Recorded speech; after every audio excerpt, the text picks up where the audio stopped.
Do you love the idea of personal growth but find the practice of it exhausting? We get it. We're Brandon and Megan Giggling, growth coaches with the mission to put the personal back in personal growth.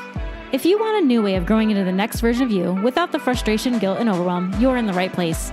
It's time to rethink your growth journey and make it into something that works for you. You in? Welcome to Growth Reframed.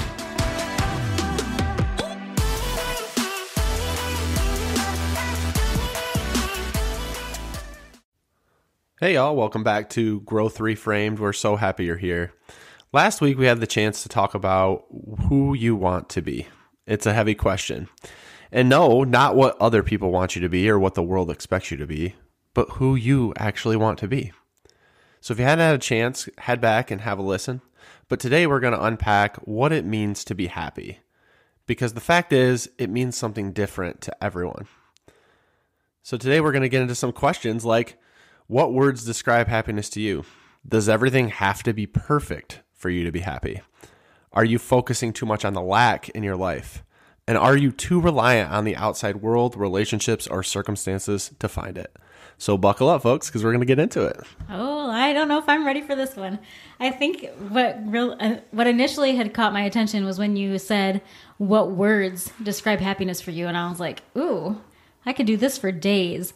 But just gut reaction to that was like coziness and contentment and those kind of words where it just feels good, like you feel whole. And I just want to see, like, do you have actual words that popped into your head when you were asking that question? Like, answer the question for real. Like, what do you feel about that?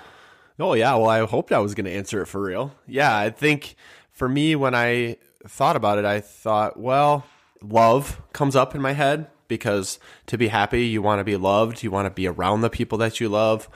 Fun came in my mind because happiness seems like it should be a joyful thing. It should be fun all the time. Those were just the two that came up for me. Just like you said, gut check reaction of what are you looking for? And that's the thing. That's why I can't wait to get into it today because we're talking about a topic that seems simple in theory. It's like, yeah, I want to be happy, or yeah, I am happy. But it's actually a complex issue, right? I mean, like we said, it means something different to everyone. It might even mean something different between the two of us. And it's really, what are you looking for to answer that question or to feel that happiness or fulfillment in your own life? Mm-hmm. Yeah. And I love that you were talking about fun because when I think of like happy people, my brain goes to like seeing people laughing and enjoying each other and couples holding hands and like dads with their children laughing and, just like happy moments. But those are just obviously pictures of just a moment. So what is truly behind all that? Like, what does it mean to feel happiness in your soul? And because of our Christian background, because we are Christians, we know, like we believe personally, that we can be content, we can be happy, we can be joyful despite our circumstances. But to believe that is one thing, and to truly play that out in our lives is very challenging, even though deep down we believe it. And so I'm hoping that we can just kind of chat through that too. Like, how do you actually take something that you believe and put it into practice and make it play out in your life? Because it's hard.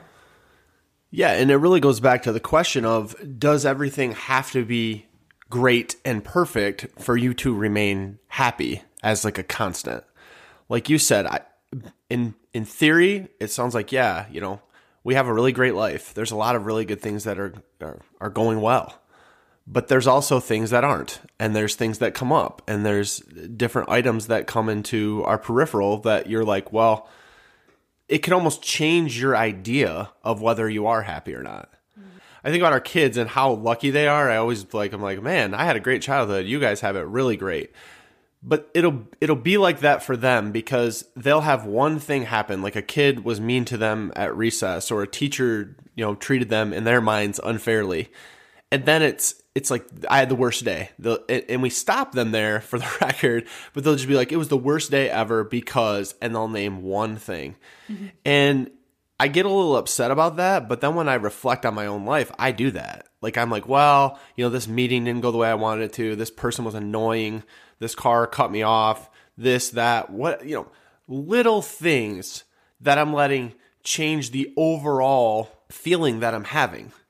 Because what I think is hard is you get used to the things that you have or the things that you don't have. And then either way, it turns the scale as far as what your happiness level would be. The example I think of a lot of times is people think money would provide happiness. Well, if you think about money providing happiness, you're like, well, sure, it can buy you things. You can do fun things. You can go on vacations. It can provide some safety and stability for you. And in a lot of cases, if there's a lack there or a perceived lack, then you feel like money would be the solution.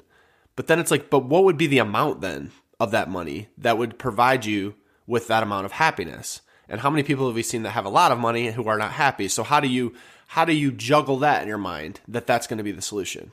Because like to me, if I went outside today and found $100 on the ground, I'd be pretty happy and excited.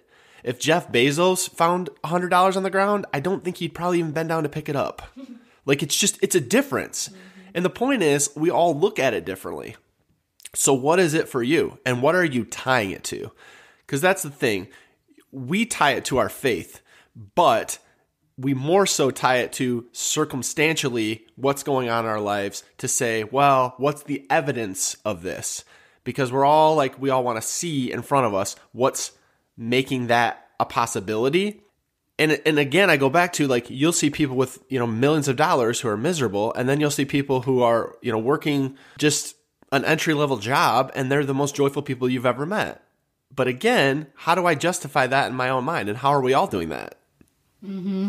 As you're talking, I'm thinking about how, like, for me, when you were talking about our kids specifically about the bad day thing, and I'm like, there are so many times when I have a rough day or what I think is a rough day, but then I'm still able to say that I'm happy overall. And I think that's like something I've learned over time because I did not used to feel that way. I used to feel like a couple bad days meant I was unhappy or could lead me down the, anxiety, depression road really easily. And now I understand more so that like, yeah, it might be a rough day. It might be a rough hour. It could be a rough week. And overall, it doesn't change my happiness. Like I tell you all the time, I'm like, you know what? I'm happy. I feel happy. I like our life. I like what we're doing. I just feel happy. And I don't necessarily mean that today was the greatest day ever. I just mean that overall, like my soul feels content. I feel like our relationship is in a good spot. This podcast is growing. Our business is growing. Like our family and friends relationships are growing and good and strong. And our children are healthy and well cared for. And, all of these things kind of like add to my happiness, which is great because those are parts of the definition of my happiness. But overall, even when I strip that back and say this part isn't going that well, I still can feel like the other parts can kind of help me through and lead me to just like a feeling in my soul where I'm just happy, regardless of if 1 or 2 or 4 of those kind of fall off a little bit. I'm still able to be like, I'm not going to go down the way of woe is me, where I used to so immediately go woe is me. And it doesn't mean I don't do it because sure, we all do it. At least I think we all do it. I do it. But a whole heck of a lot less than I used to. I promise you that. Yeah, and I think in that too, it's really shifting your focus. Like you have core pillars that you're naming off, like our relationship, like different things in our lives that your faith, like things that are pillars for you that you can go back to as like an anchor. Mm-hmm. But if you have a focus like I used to have, all you do is you don't want to look at all the things you already have. You want to look at the lack. You want to look at what is lacking in your life. Like, where could it be better? And I'm going to break that down because there's a big difference between saying you need that to be happy or, you want it to be better. Because, again, y'all, I'm trying to unpack it as best I can, but when you're thinking about the lack of things you have, you're focusing on that lack and you're putting out the energy of the fact that you don't have it. You really want to focus on abundance and the fact that hasn't happened yet, but it can happen. And I get how easy it is to fall into the woe is me victim mentality and how hard it is to get out of that if you've been in the cycle for a very long time. What I've personally struggled with is, though I am happy, like you said, I don't negate anything you just said about our life. I think it's amazing. Where I've almost felt a level of guilt is I want more. Mm-hmm. So I want more. So then am I really happy? Right. Can you be happy right now? Can you be happy where you're at? Can you sit in a level of contentment and still be pursuing more and still want more things for your life. Because there's a lot of people, y'all, I'll just call it like it is, that look at someone like Jeff Bezos and they're like, he doesn't need any more. He has all the money in the world. What does he need more for?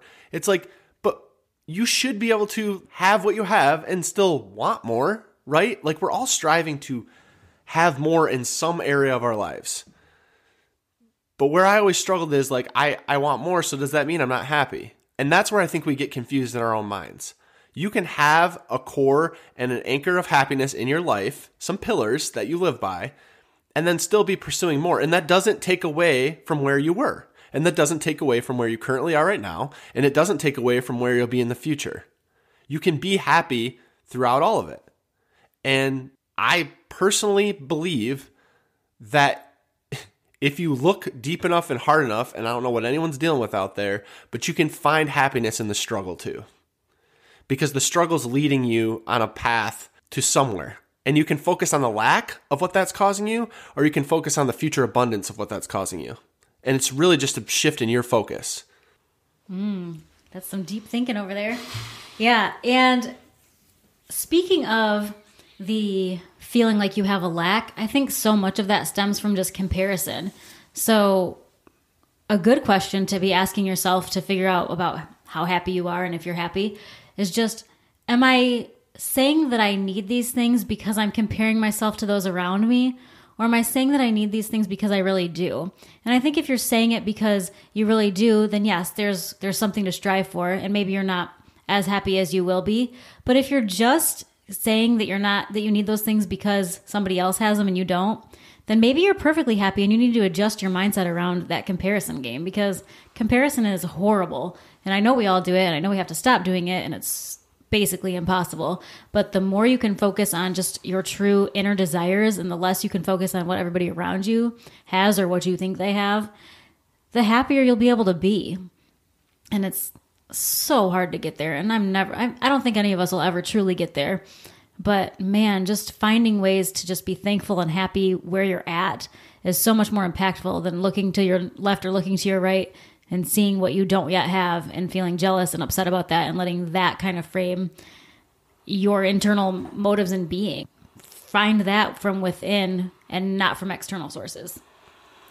Yeah, and I mean, you're right. It's difficult because I've had to reframe my thinking on that, because a lot of times when I'm looking at the outside world, and I specifically find it in my life when it comes to goals that I set for myself, or like where I perceive that I want to be, the things that I've set forth. Like we asked last week, who do you want to be? When I answer that question, I'm like, cool. But what do I use as a level or a scale in order to make that happen? Like, how do you know when you've gotten there? And what I'm often guilty of is exactly what you said. I'll look at other influencers. I'll look at other people doing the business we're doing. I'll look at other people in the space and I'll say, well, they're doing this. So if I'm doing that, then I can say that I've done it. But a lot of times I have to go back and remind myself just what you were saying of, okay, but if I was a man living on a deserted island by myself and I had no comparison for what would be the level I'm trying to reach or what would make me happy or whatever, no one else to compare it to, then what would I be left with? Right? I wouldn't have a lack to even think about because I wouldn't have anyone to compare it to. If you weren't on TV watching celebrities, or over here looking at what this influencer's doing, or over here looking at the other people at your work who are getting the promotion and you're not, or whatever it is, if you don't have that, then you have to focus on your circumstance and what you have and what you're trying to do, regardless of outcome. And that's, I think, the thing. You're like, well, one of the things is we do this podcast because we want to reach people, because we think we can help, because we want to encourage people, because we want to share our experience so that people can then hear that experience and know that they can get through these tough things or that they're not alone. Okay? Those are some cores of why we even do it. But can I say that and say I haven't gotten focused on download numbers before? I haven't gotten focused on the fact that this person's getting more listeners than me, or I'm not having the impact I want. And I got called out on it before by my therapist, because she's like, wait a minute, you say you want to have impact, right? You want to have true impact, but You're tying it to some mystery number or thing. How do you know when you're actually doing it? And she said, if you impact one person today, is that enough? And in my head, I was like, yeah. She's like, well, then why are you tying it to all these additional things that you're putting on your back to say you have to have that to prove you have an impact? Again, it's all in the lens and the viewpoint you look at. For someone who speaks in front of 1 million people every day, affecting one person probably doesn't feel like a big impact to them. But if your goal is impact, or your goal is financial freedom, or your goal is whatever it is, you get to set the parameters for what that is. And I think the problem is, it's always like we're chasing a ghost. We're chasing down something that we don't even know. And then it constantly is shifting.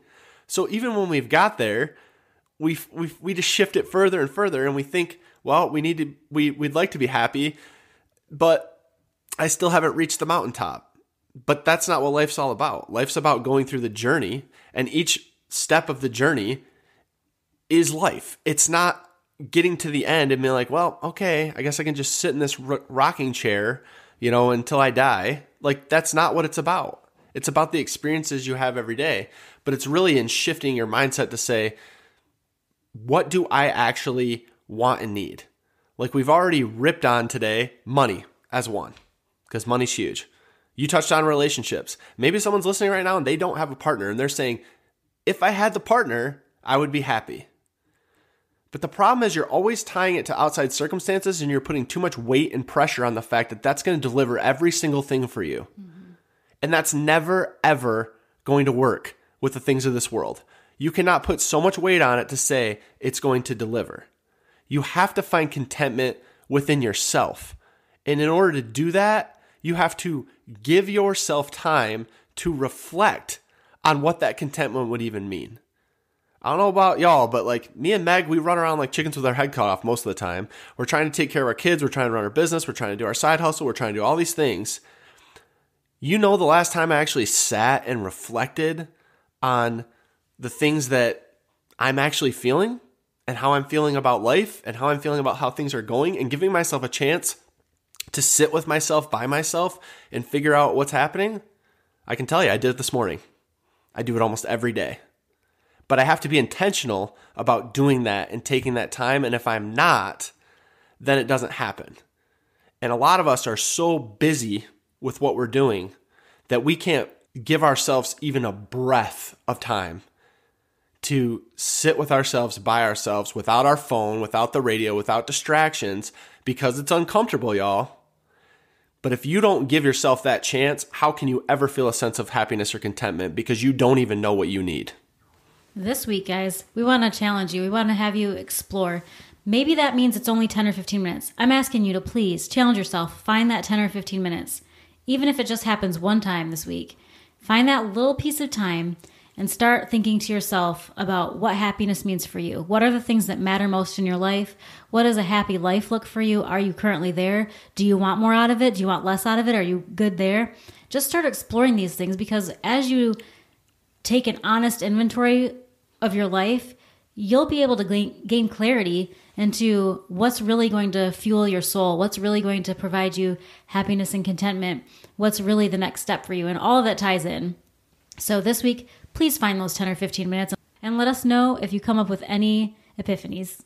Yeah, you're right. And if this episode touched you, please let us know over on social media at Growth Reframed. If you feel like this would be helpful to someone else, please share it with someone you love. Until next week, we love y'all. Thanks for listening to Growth Reframed. If you enjoyed this episode, please make sure to subscribe and leave us a review. We would love to connect with you, so shoot us a DM on Instagram at Growth Reframed. We love y'all.